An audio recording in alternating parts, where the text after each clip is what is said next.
अस्सलाम वालेकुम। उम्मीद है कि आप लोग खैरियत से होंगे। आज हम स्टार्ट करने वाले हैं जीएसए का लेक्चर 1 मैथ पोर्शन का। ठीक है। तो इसमें आज हम स्टडी करेंगे बेसिक मैथमेटिकल स्किल्स, जिसमें हमारे पास क्या होगा। सबसे पहले मैथमेटिकल ऑपरेटर्स होंगे जिनको हम BDMAS ये भी कह सकते हैं, या डिमास रूल्स वगैरह जो हमने पहले मैट्रिक से पहले की क्लासेस में पढ़े हुए हैं, मैट्रिक तक पढ़े हुए हैं, तो वही है। तो मैं इसमें क्या करूँगा, आपको जो भी चीज़ पढ़ाऊँगा उसका हिंट दूँगा और कोशिश करूँगा के साथ CSS का कोई क्वेश्चन सोल्व करवाऊँगा जो उसमें से पहले आ चुका होगा, और इंशाल्लाह मैं सारी आउटलाइन कवर करवाऊँगा। और आपने परेशान नहीं होना, जब ये लेक्चर ख़त्म हो जाएंगे इसके बाद भी जो टॉपिक रह जाएंगे मैं आपको वो भी समझाऊँगा इंशाल्लाह। ठीक है। इसमें हमारे पास क्या होते हैं, मैथमेटिकल ऑपरेटर्स में हमारे पास आ जाते हैं plus, minus, multiplication, division and bracket. ठीक है। तो हम सबसे पहले इसको सॉल्व किस तरह करते हैं, BDMAS बडमास रूल के तहत। सबसे पहले ब्रैकेट को सॉल्व करते हैं, फिर डिवीजन को, फिर मल्टीप्लिकेशन को, फिर एडिशन को, फिर सब्ट्रैक्शन को। अब हमारे पास ये क्या है, डेसिमल मल्टीप्लिकेशन। ये हम किस तरह करते हैं, अगर आपके पास डेसिमल के अंदर टर्म आ जाए और उसको मल्टीप्लाई करना हो तो आपने कैसे करना होता है। अब जैसे हमारे पास है 2.1 मल्टीप्लाई बाय 3.2, तो सबसे पहले हम इसके दोनों के डेसिमल देखेंगे कि ये क्या है, एक टर्म इधर है डेसिमल से, ये भी एक टर्म इधर है, तो मतलब एक और एक कितनी होगी, दो टर्म्स हो गई। तो अभी हम इनको सिंपल मल्टीप्लाई करेंगे। 21 मल्टीप्लाई बाय 32, ये हमारे पास क्या आ जाएगा, 672। अब हम यहाँ पे कहाँ डेसिमल लगाएंगे कि हमारा डेसिमल इधर भी एक इधर भी एक, तो हमारे पास एक और एक क्या हो गए, दो, तो हम दो के बाद डेसिमल लगाएंगे, दो टर्म्स के बाद, तो ये डेसिमल मल्टीप्लिकेशन हो गई। ठीक है। और इसकी एक और एग्जांपल आपको दे देता हूँ, वो ये है कि हमारे पास CSS 2020 के अंदर क्वेश्चन नंबर 6 का पार्ट भी जो है ना वो है 7.12 मल्टीप्लाई बाय 3.2। तो इसको हम पहले सिंपल मल्टीप्लाई कर लेंगे, 712 मल्टीप्लाई बाय 32, ये हमारे पास आ जाएगा 22,784। अब हम देखेंगे इधर हमारे पास डेसिमल की इधर एक टर्म है और इधर कितनी है, दो टर्म्स हैं, तो हमने कितने, 3 के बाद लगाना है, 1 2 3 3 टर्म्स के बाद हम डेसिमल लगा देंगे। तो ये एक सिंपल कुलिया हो गया, सिंपल फार्मूला हो गया आपको, ठीक है, समझने के लिए। ये आपको फिर टेंशन नहीं होगी पेपर की तरह अटैम्प्ट करते वक्त टाइम वगैरह मैनेज करने में, या फिर टेंशन कि यार मैं डेसिमल यहाँ लगाऊँ कहाँ लगाऊँ, तो इस तरह आप सिंपली डेसिमल लगा सकते हैं। अब हमारे पास एक क्वेश्चन है 9 + 8 - 5 = 2 इंटू ब्रैकेट। ठीक है। अब ब्रैकेट मतलब क्या है, हमने इधर x है, इसकी वैल्यू फाइंड करनी है, या कुछ भी हो सकता है। ठीक है। तो हमने इसको किस तरह बॉडमास के रूल के तहत किया है। सबसे पहले हमने क्या किया, इसके अंदर देखेंगे मल्टीप्लाई किया है। ठीक है। 2 इंटू ब्रैकेट के अंदर हमारे पास हमें क्या पता, 6 फॉर एग्जाम्पल हमने सपोज किया इधर। ठीक है। उसके बाद हमने क्या किया, एडिशन की 17, फिर क्या किया, सब्ट्रैक्शन की, तो 12 = 6 इंटू 12 = 12 प्रूव हो गया। ठीक है। मतलब ये है कि ये मैंने सिर्फ आपको समझाने के लिए किया है एक, कि हम सबसे पहले ब्रैकेट करेंगे, फिर उसके बाद मल्टीप्लिकेशन करेंगे, अगर डिवीजन हुई तो डिवीजन करेंगे, वरना मल्टीप्लिकेशन करेंगे, फिर एडिशन, फिर सब्ट्रैक्शन। मैंने इधर सारा साथ में कर दिया, इसलिए आपको समझने में थोड़ी मुश्किल हो रही है, बाकी आप इसको खुद भी प्रैक्टिस कर सकते हैं। अब हम डेसिमल वाले की एक और इधर एग्जांपल मैंने की है, वो भी आपको शो कर देता हूँ। ये है 5.3 मल्टीप्लाई बाय 6.2, तो ये 1 टर्म और 1 टर्म 2 टर्म्स हो गई ना। अब हम इसको सिंपली मल्टीप्लाई कर देंगे, 53 मल्टीप्लाई बाय 62, तो ये हमारे पास आ जाएगा 3286। तो 1 टर्म 2 टर्म्स, तो 2 टर्म के बाद हम डेसिमल लगा देंगे, तो 32.86, ये आपका आंसर आ जाएगा। उसके बाद हमारे पास क्या आता है, दूसरा हमारे पास बेसिक मैथमेटिकल ऑपरेटर्स में आते हैं, या हमारे पास बेसिक मैथमेटिकल स्किल्स के अंदर हमने लिखा है कि डिवीजन ऑफ 4 and 3 नंबर्स, ये किस तरह करनी है। अब हमारे पास एक टर्म होती है कि a/b, हमने यहाँ सपोज किया है लेट a/b /c/d। अब हम इसको किस तरह डिवाइड करेंगे, अब हमें पता है क्या करना है। सबसे पहले a/b है ना, इसको इस तरह लिखेंगे a/b, मल्टीप्लाई करके जो यहाँ टर्म होंगे ना उसको उल्टा कर देंगे d/c, तो हमारे पास आंसर क्या आ जाएगा, ad/bc। अब हमने ये जो है ना 4 वाली डिवीजन दोबारा करनी है। अब हम इसमें नंबर्स लेंगे 2/3 / 4/7, ताकि आपको क्लियर हो जाए। तो 2/3 को जब हम मल्टीप्लाई करेंगे तो इधर ये जो नीचे वाली टर्म है इसको उल्टा कर देंगे 7/4, तो हमारे पास ये क्या हो गया, 7 2 14, 3 2 12, 3 4 12, तो ये हमारे पास क्या हो गया, 2 7 14 और 2 6 12, 7/6, तो हमारे पास क्या हो गया, 7/6 इसका आंसर आ गया। इस तरह हम जब 3 टर्म्स होंगे उनको किस तरह करेंगे, जैसे a/b / c, तो हम इसे क्या करेंगे, a/b मल्टीप्लाई बाय जो नीचे वाली टर्म होगी उसको 1/c कर देंगे। ठीक है, जिधर भी आएगी, तो इससे हमारे पास क्या आ जाएगा आंसर, a/bc। ठीक हो गया। तो आई होप कि ये दोनों ऑपरेशन आपको समझ आ गया। तीसरा हम देखते हैं पावर्स।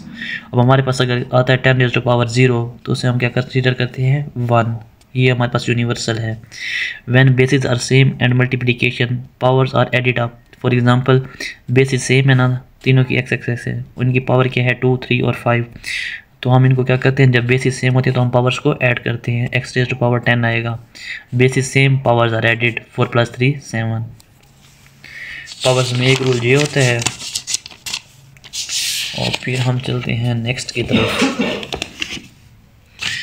मैं कोशिश करूंगा कि कोई लेक्चर 10 मिनट से ज़्यादा लंबा ना हो, ताकि आपके लिए भी मुश्किल ना हो और मेरे लिए भी।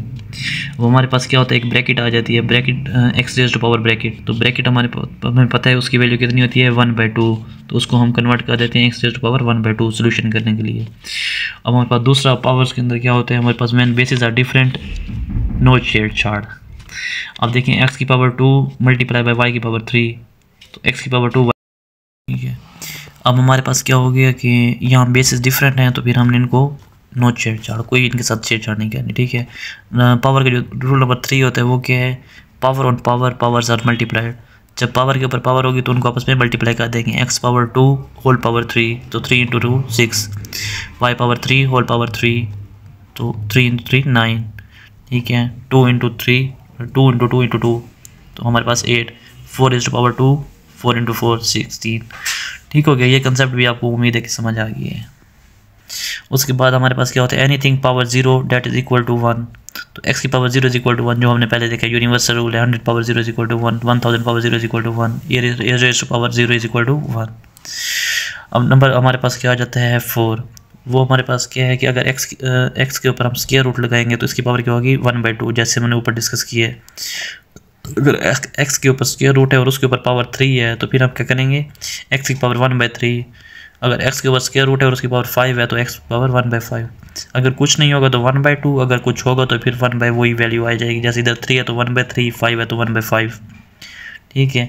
अब ये CSS स्क्रीनिंग 2022 के अंदर ये इसमें से क्वेश्चन आया हुआ था जो हमने ऊपर डिस्कस किया है। अब x⁻⁻1/2 और मल्टीप्लाई बाय x⁻1/2, ठीक हो गया। अब हमने क्या, जब बेसिस सेम होंगे तो हम पावर को ऐड कर देंगे। बेस सेम है, दोनों की x है, तो हमने पावर को क्या किया है, ऐड कर दिया। तो x⁻0 आई है ना, प्लस 1/2 माइनस 1/2, ये कैंसिल हो जाएगा, 0 हो जाएगा। तो x⁻0 = हमने क्या किया है 1, ठीक है। तो ये आंसर हो जाएगा। When numerator is shifted to denominator and vice versa, signs of the power are changed. हम जब न्यूमरेटर को डिनोमिनेटर की जगह लाएंगे या डिनोमिनेटर को न्यूमिनेटर की जगह लाएंगे तो फिर हमारे पास पावर का साइन चेंज हो जाएगा। अब हमारे पास जो ऊपर वाली वैल्यू होती है उसे हम न्यूमिनेटर कहते हैं और इस बार से जो नीचे वाली लाइन होती है उसको डिनोमिनेटर कहते हैं। अब इधर हमारे पास x की पावर -3 है और y की पावर 2 है। तो जब हम इसको उल्टा किया, डिनोमिनेटर को ऊपर ले गए, न्यूमिनेटर को नीचे लेके आए, तो हमारे पास पावर के साइन चेंज हो गए। इधर y की पावर +2 थी, इधर आके y की पावर -2 हो गई और x की पावर -3 जब नीचे आएगा तो x की पावर +3 हो जाएगी। अब जैसे ये हमारे पास ऊपर वाला न्यूमिनेटर, नीचे वाला डिनोमिनेटर, तो जब हम इधर x को ऊपर ले जाएंगे तो इसकी पावर क्या हो जाएगी, प्लस हो जाएगी। तो जब हम इधर देखेंगे x की पावर 5, फिर इधर डिवाइड हो रहा था ना, जब ऊपर ले जाएंगे तो मल्टीप्लाई होगा, तो मल्टीप्लाई x की पावर 2, तो इधर दोनों की बेस सेम हो जाएगी। तो जब हम इनको ऐड करेंगे तो हमारे पास क्या आएगी, x की पावर 7। ये हमारे पास पीछे रूल है जो हमने डिस्कस किया था, यहाँ हमने उसको इलेबोरेट किया है विद एग्जाम्पल। उसके बाद हम आते हैं, हमारे पास है 2 ⁻3 मल्टीप्लाई बाय 5⁻0। तो 2⁻3 तो हमारे पास करेंगे 2⁻3 मल्टीप्लाई बाय 5⁻0। तो यहाँ पे हमारे पास क्या होगा, 2⁻3 तो 2⁻3 ही रहेगा। जो 5⁻0 था, या किसी भी वैल्यू की जब पावर 0 होती है तो हम उसको क्या कंसिडर करते हैं 1, तो हम इसे 1 कंसिडर करेंगे। तो 2⁻3 मीन्स 2 × 2 × 2 मतलब 8। तो हमारे पास इसका आंसर क्या आ जाएगा 8। अब हमारे पास ये है कि हमने पीछे एक चीज़ सीखी है कि जब हम डिवाइड के अंदर 3 वैल्यूज़ दी होती हैं या डिवाइड के अंदर 4 वैल्यूज़ दी होती हैं। अब हम देखते हैं, जब हम डिवाइड के अंदर हमारे पास डेसिमल आ जाते हैं 144 डिवाइडेड बाय 1.2, तो हमारे पास क्या होगा 144। 1.2 को हम जब डिवीजन के अंदर लिखते हैं तो ये हमारे पास क्या आ जाता है 12/10, पॉइंट की जगह 1 और उसकी जगह 0, डिजिट की जगह। हमारे पास क्या आ गया 144 डिवाइडेड बाय 12 मल्टीप्लाई बाय 10, क्योंकि जब हमने कहा था जो थर्ड टर्म होती है वो ऊपर आ जाती है, जहाँ पे हमने 3 की डिवीजन देखी थी। तो इसका आंसर हमारे पास क्या आ जाएगा 120। नंबर 4 पे हमारे पास क्या होता है, जो बेसिक हमें चीज़ समझनी चाहिए, वो अननोन दिया होता है। कोई भी अननोन दिया होता है तो हम उसको क्या सपोज करते हैं x। To determine the value of x we have to make the quality यानी मैथमेटिकल इक्वलिटी बनानी चाहिए हमें किसी भी, हम x की वैल्यू को फाइंड करने के लिए, अननोन की वैल्यू को फाइंड करने के लिए हम फिर क्या मैथमेटिकल इक्वलिटी बनाते हैं। इसके लिए फिर क्या है, हम इसके लिए भी एक क्वेश्चन सॉल्व करेंगे। जैसे ये हमारे पास है कि find the number which is added to itself 13 times. ये अननोन है, हमारे पास नंबर नहीं है। वो कहते हैं वो नंबर फाइंड करो जो हम उसके अपने आप के अंदर 13 टाइम्स क्या करें, ऐड करें। Find the number which is added to itself 13 times gives. तो ये हमारे पास क्वेश्चन था। नंबर हमारे पास क्या है, let the number x, unknown है। तो अननोन को हम किस तरह सॉल्व करते हैं, लेट द नंबर x। तो हमारे पास क्या है कि वो हमारे पास जो गिव्स आंसर देता है 112 देता है। Find the number which is added to itself 13 times gives 112। हमारे पास लेट के नंबर आ गया x, और हमारे पास वो क्या देता है, जब हम उसको उसके 13 टाइम्स के अंदर ऐड करते हैं, x को हम ऐड करते हैं 13 टाइम्स ऑफ x के अंदर, तो हमारे पास आंसर क्या आता है 112। तो हम x को इधर रखेंगे और जो ये पूरी टर्म है 13x को इस साइड पे ले जाएंगे, ठीक है, 112 वाली साइड पे। तो हमारे पास 13x प्लस 1x कितना हो जाएगा, 14x हो जाएगा। x इस साइड पे आ जाएगा, 112 डिवाइडेड बाई 14 कि हमारे पास क्या आ जाएगा 8, जब हम इसको आपस में कैंसिल करेंगे। तो इस तरह हम किसी भी अननोन वैल्यू की जो है ना वैल्यू फाइंड कर सकते हैं, किसी भी अननोन नंबर की। तो ये भी एक हमारे पास स्टेप होता है मैथमेटिक्स के अंदर समझने के लिए। तो मैंने कहा ये आपके साथ डिस्कस कर दो। एक बार दोबारा कर देता हूँ कि आप कंफ्यूज ना हो। हमारे पास एक ऐसा नंबर फाइंड करना है जो अगर हम उसके 13 टाइम्स में ऐड करें तो हमारे पास आंसर है 112। तो हमारे पास नंबर अननोन है, तो हम उसको लेट करेंगे x, 13x प्लस ये हमारे पास 13 टाइम्स ऑफ x आ जाएगा और x इसको ऐड करेंगे। हमारे पास क्योंकि नंबर तो x था, उसके 13 टाइम्स में हमने ऐड किया, तो 13 टाइम्स ऑफ x में ऐड करेंगे तो टोटल 14x हो जाएगा। x इस साइड पे आ जाएगा, 14 को जब इस साइड पे ले जाएंगे, इधर मल्टीप्लाई हो रहा है तो इधर डिवाइड हो जाएगा, तो 112 डिवाइडेड बाय 14। तो इस तरह हमारे पास x आंसर आ जाएगा 8। तो ये हमारे पास नंबर होगा 8, ठीक है। तो ये हमने उसको सॉल्व कर लिया। फिर हम LCM टेकिंग टेक्निक्स है फॉर कैलकुलेशन, इसके ऊपर हम बाद में चैप्टर पूरा भी पढ़ेंगे, एक पूरा लेक्चर भी होगा इंशाल्लाह। मगर इधर हम आपको बताते हैं कि LCM हमारे पास टेक्निक क्या होती है फॉर कैलकुलेशन। जैसे हमारे पास एक रकम है 12 प्लस 2 प्लस 1, क्वान्टिटी है 15, 45 माइनस 5 40। अब हम इसमें क्या करते हैं, फ्रैक्शन एडिशन करते हैं या फ्रैक्शन सब्ट्रैक्शन, ये सीखेंगे। और साथ ही हम क्या करेंगे, इसकी मल्टीप्लिकेशन और डिवीजन ये भी सीखेंगे फ्रैक्शन की। उसके अंदर हम फिर LCM की टेक्निक को यूज़ करेंगे।